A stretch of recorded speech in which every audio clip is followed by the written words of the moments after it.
какие-то неформальные и так далее, элементы, решить, After hearing the presentation here, and after hearing your presentation, and after hearing the different plans of Minsk and the master plan of Minsk, I decided to change my presentation and to give two presentations instead of one. So I'll try to speak quick. The first presentation will be on the importance of communication in huge infrastructure projects and how communication in combination with knowledge, with architect knowledge, design knowledge, can create a movement in a city which is broader than the project on itself.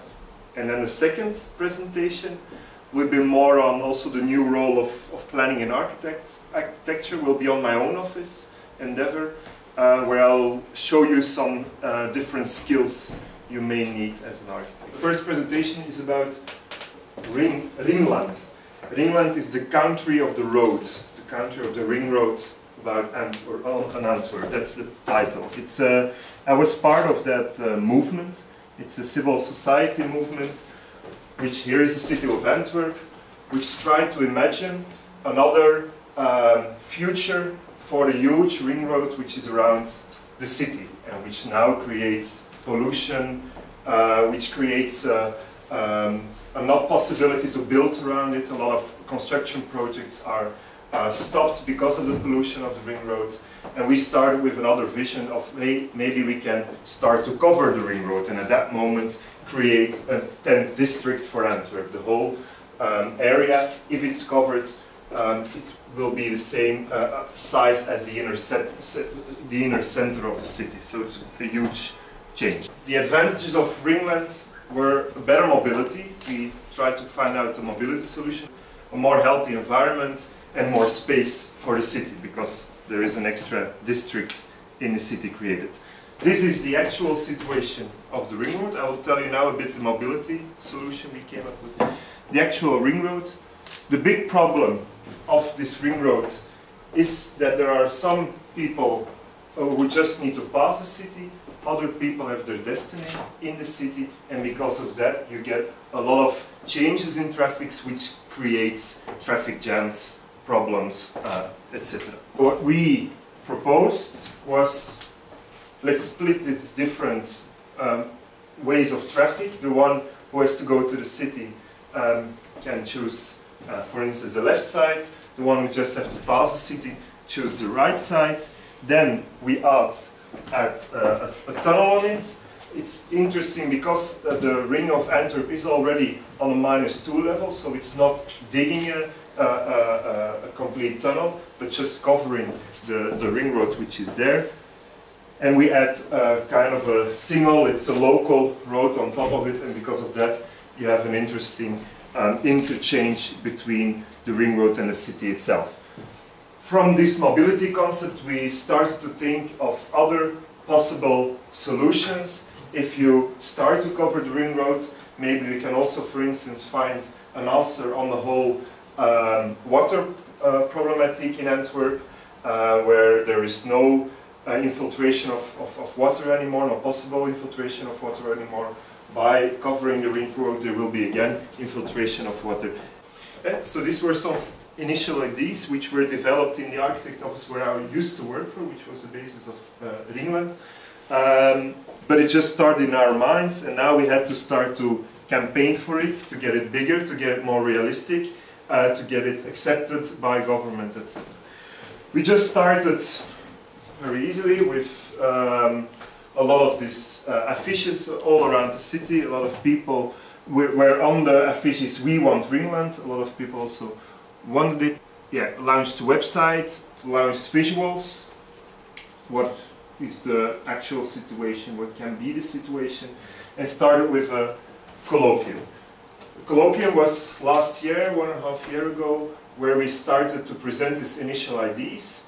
Here we decided not to present it to the mass public, but present it to experts in the field, because we thought it was important that we first could convince the experts that the idea of covering the ring road is an interesting mobility solution and at the same time gives more space for the city.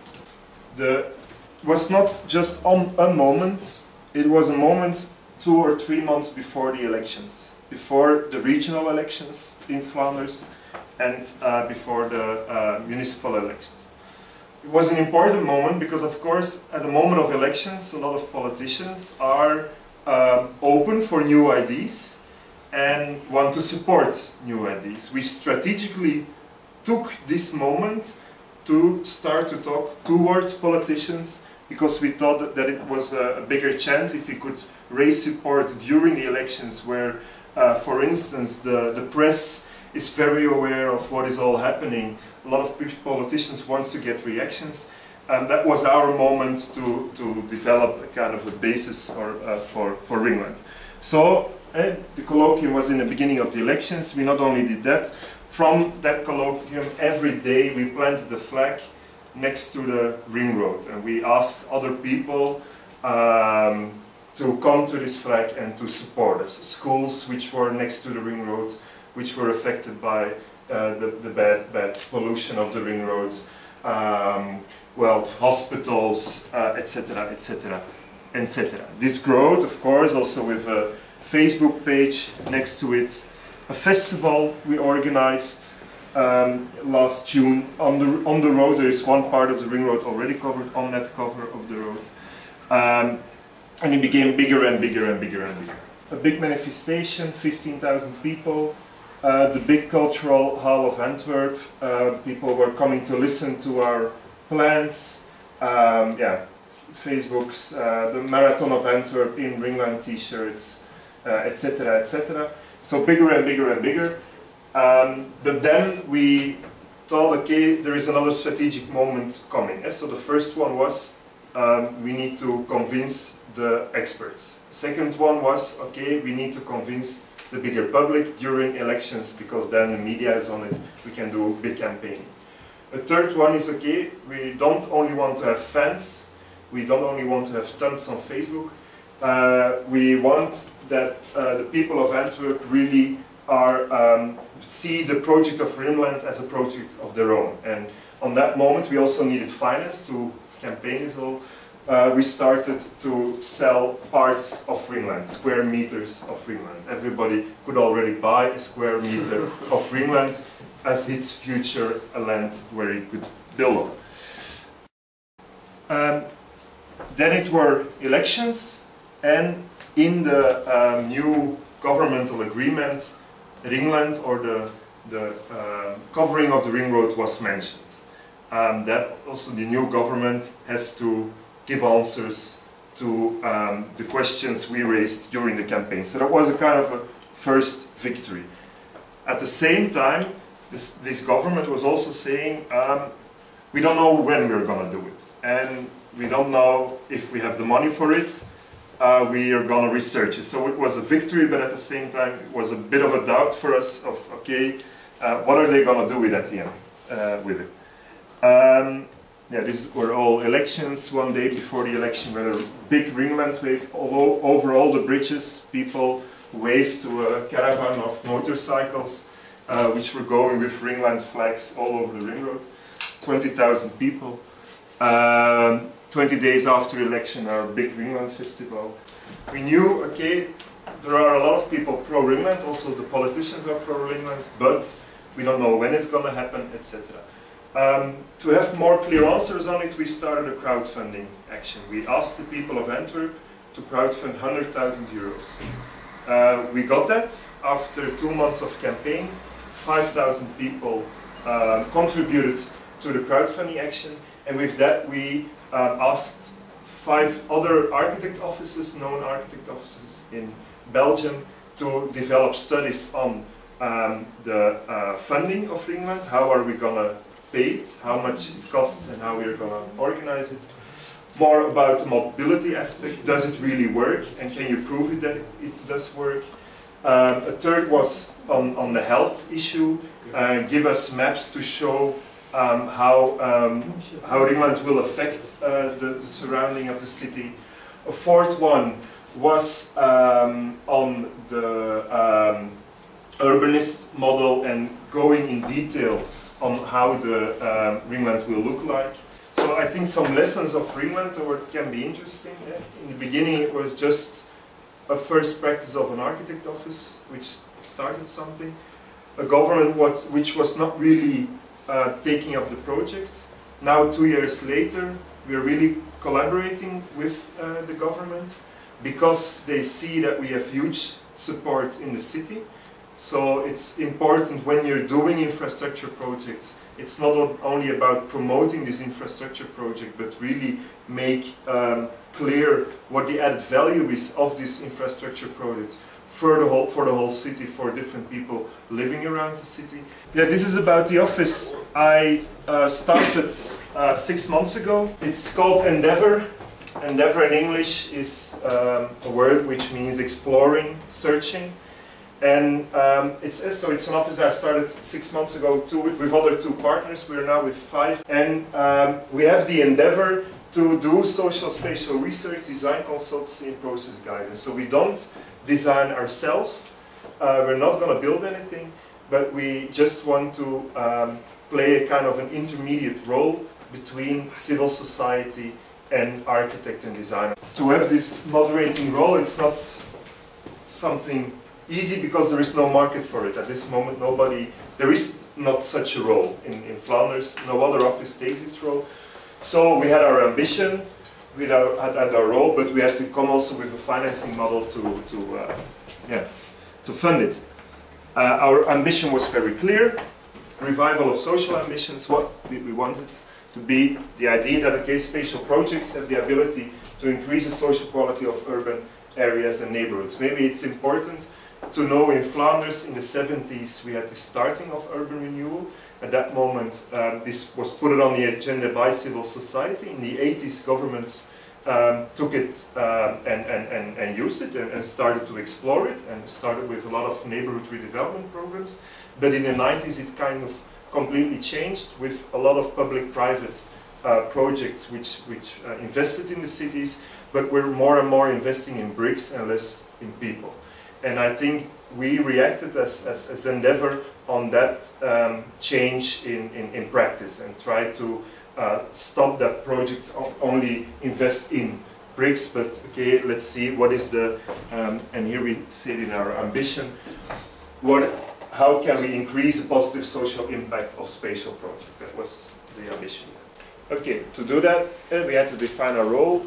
We thought 2 aspects are key in the aim we had. One is that there is at this moment a very big divide between social and spatial knowledge. There are a lot of expertise in designers and planners, but not really the fit tools and methods to involve social professional and capture local knowledge and dynamics. Well, in Austria, it's not the case, as we saw. At the same time, there are social professionals which have a lot of knowledge about a place, but this knowledge is often implicit. It's an experience they have, but it's not really translated into spatial terms. So that's one of the aspects which was key for our role. Another aspect is when you look to the market and as a consultant, when you're consulted to the market, you're mostly consulted in a very short time framework. Just for 1 month, for instance, you have to do a study, or for a year. But if you see to the redevelopment of places and neighborhoods, it often takes 4 or 5 years. And the whole debate on the project definition, which is kind of the most important debate, because on that moment you choose which direction you want to go to, is mostly in the beginning, behind doors.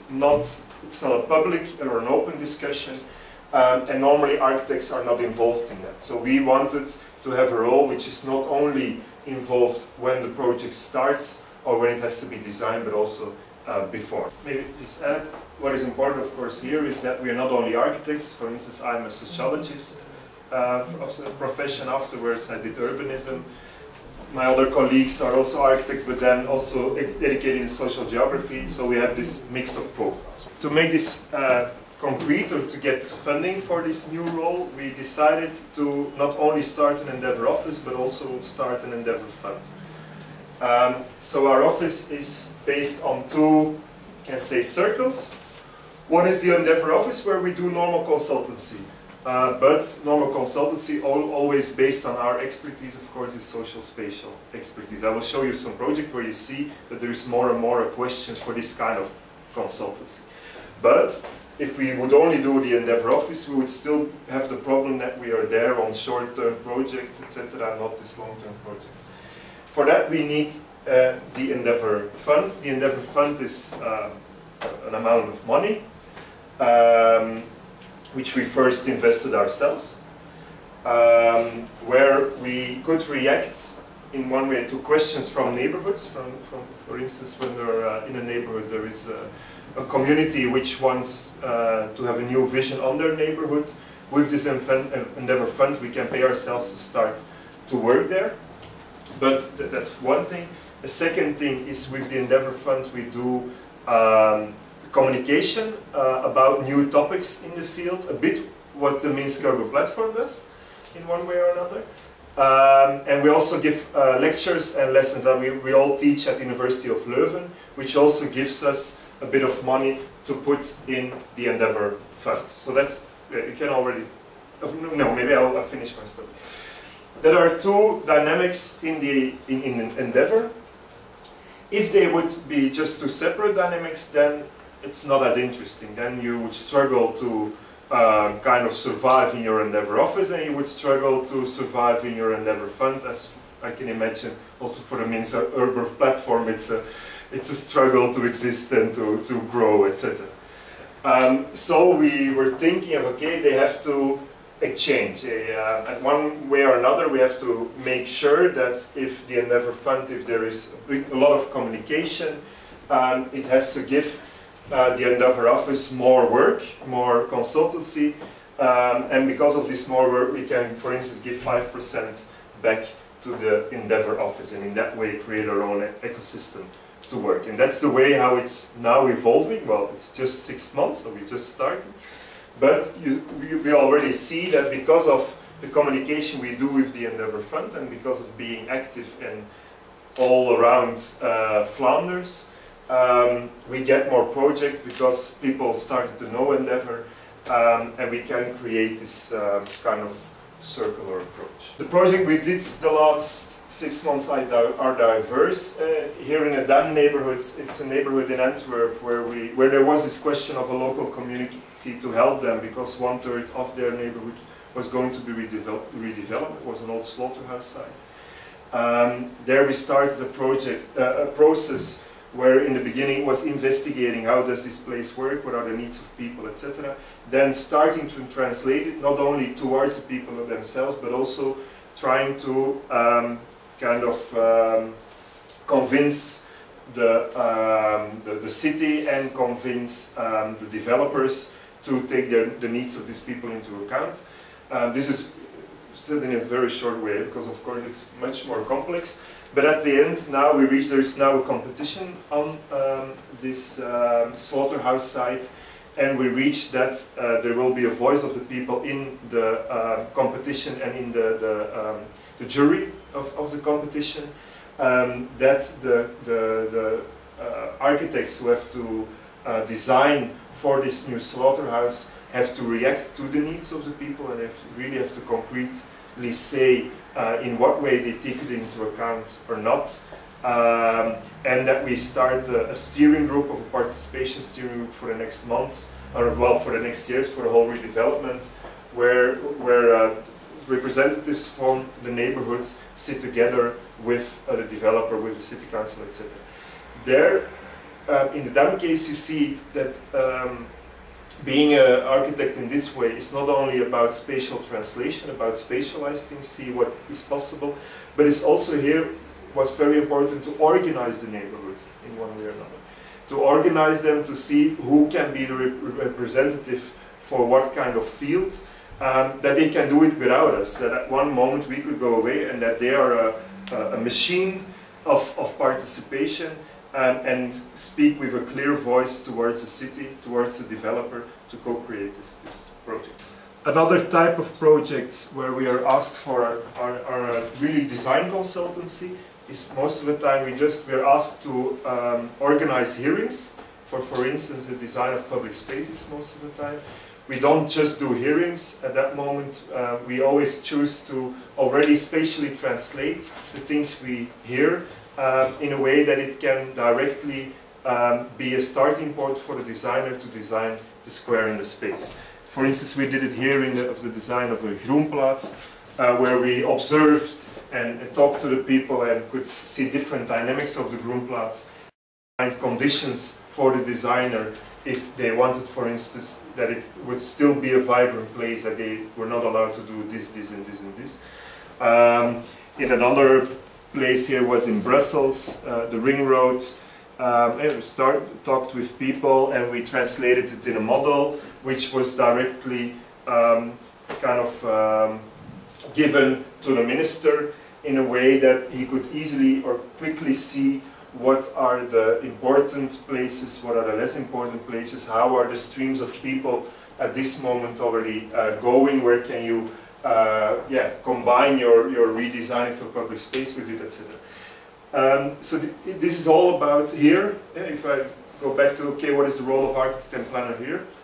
Here it's not only about listening to people, hearing to people, but translate it spatially, also in a strategical way, in a way that it's taken into account on the meetings of the people who has to decide on the project definition. At this moment, if you look to classical participation projects in Belgium, we often have a kind of a meeting report after the participation process, hundreds of words, nobody read them. It's very easy to neglect words. It's much more difficult to neglect a model. And that's the practice we're doing here in this kind of projects. Yeah. The last type of project we're involved with are complex spatial or social spatial problems. Here the city of Antwerp asked to research what is the relationship between the design of public space and the feeling of unsafety in public space or on public space. It's something very complex where you cannot say that it's all about having lights in the place, for instance. Some places will always have a bad image, and even with lights there will be a feeling of unsafety. So we had to kind of redefine the idea of what does that mean. We did it in different ways. I'll just go quickly through it. And we are still working on it, so it's kind of working material. For instance, we try to define different categories which a designer of the city of Antwerp can easily use to see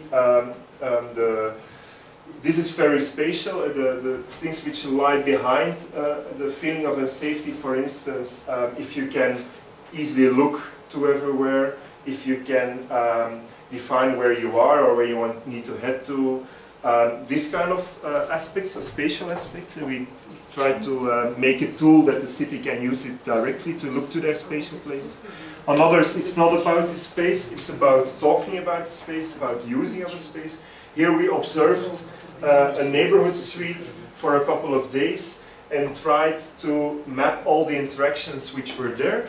We changed this map in a drawing of 4 or 5 meters long, where you could see all the interactions, and we gathered different people, shop owners, city administration, politicians around this map to start a conversation of how to use the space and try to define rules in one way or another to use the space.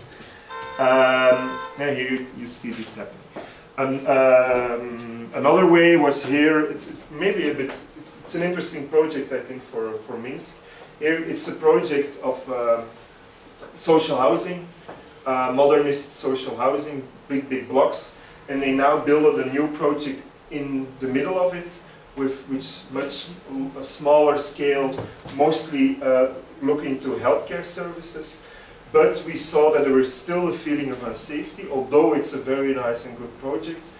And we observed that it was because this project was not really reacting to the life worlds of the people which were living in this block.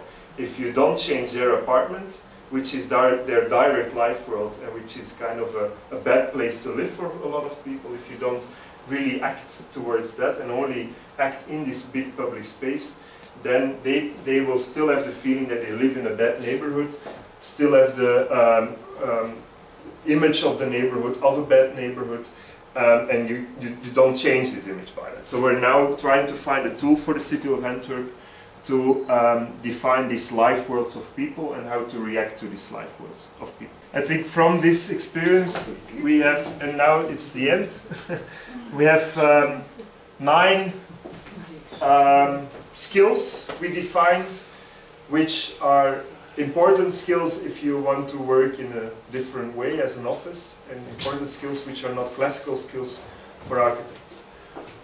One is the skill of exploring, to observe a certain situation and scan a diversity of sources for hidden potential, but really observe, look, be somewhere, and not start from a specific framework you have yourself already. The second one is transdisciplinarity.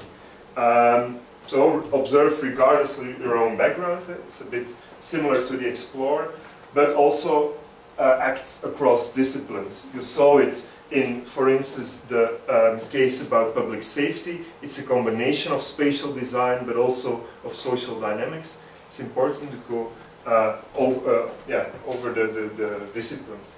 A third one is transform.